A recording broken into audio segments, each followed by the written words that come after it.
Hi കൂട്ടുകാരെ, നമസ്കാരം. കൂട്ടുകാരെ, ഇന്നത്തെ വീഡിയോ നല്ല അടിപൊളി ഒരു ഞണ്ട് റോസ്റ്റ് ഉണ്ടാക്കുന്നതാണ്.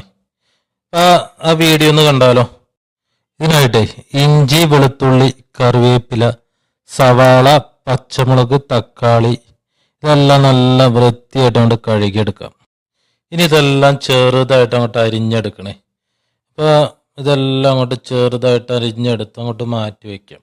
ഞണ്ടും അതുപോലെ തന്നെ നല്ലവണ്ണം കഴുകി വൃത്തിയാക്കിയിട്ടാണ് അത് നന്നാക്കി എടുക്കുന്നത്. ഇതെല്ലാം അങ്ങോട്ട് റെഡിയാക്കി വെച്ച് കഴിഞ്ഞിട്ട് അടുപ്പത്തേക്ക് ഒരു ചട്ടി അങ്ങോട്ട് വെച്ച് അതിലേക്ക് വെളിച്ചെണ്ണ ഒഴിച്ച് കടുക് പൊട്ടിക്കാം. കടുക് പൊട്ടിച്ചിട്ട് അരിഞ്ഞ സാധനങ്ങളെല്ലാം അങ്ങോട്ട് ചേർത്ത് ആവശ്യത്തിന് ഉപ്പും കൂടിയും ചേർത്ത് നല്ലവണ്ണം അങ്ങോട്ട് വഴറ്റി അങ്ങോട്ട് എടുക്കാം. ഇത് നല്ല വഴറ്റി അങ്ങോട്ട് റെഡിയായിട്ട് വരുമ്പോഴേക്കും ഇതിലേക്ക് 1 ടീസ്പൂൺ മഞ്ഞൾപ്പൊടി, 1 ടീസ്പൂൺ മല്ലിപ്പൊടി, 1 ടീസ്പൂൺ മുളക് പൊടി, 1 ടീസ്പൂൺ കുരുമുളക് പൊടിയും കൂടിയും ചേർത്ത് നല്ലവണ്ണം അങ്ങോട്ട് വഴറ്റി അങ്ങോട്ട് എടുക്കണേ. അതിൻ്റെ പച്ചമണം മാറണ വരെ നല്ല വഴറ്റി അങ്ങോട്ട് എടുത്തിട്ട് ആ എടുത്ത് വെച്ച തക്കാളിയും കൂടിയും ചെറുതായിട്ട് അങ്ങോട്ട് നുറുക്കി അതിലേക്ക് ചേർത്ത് കൊടുക്കാം.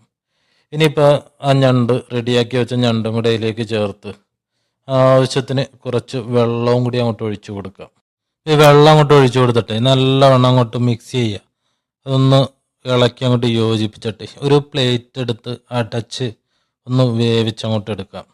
അത് നല്ലവണ്ണം അങ്ങോട്ട് തിളച്ച് വരുമ്പോഴേക്ക് ഒന്ന് എടുത്തിട്ട് ഉപ്പൊക്കെ നോക്കിയിട്ട് ആവശ്യത്തിന് ഉപ്പ് ചേർത്ത് കൊടുക്കാം.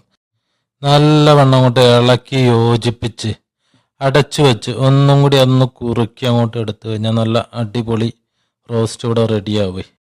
ഈ വീഡിയോ ഇഷ്ടപ്പെട്ട് കഴിഞ്ഞാൽ ലൈക്ക് അടിക്കാനായിട്ട് മറക്കരുത് കൂട്ടുകാരെ.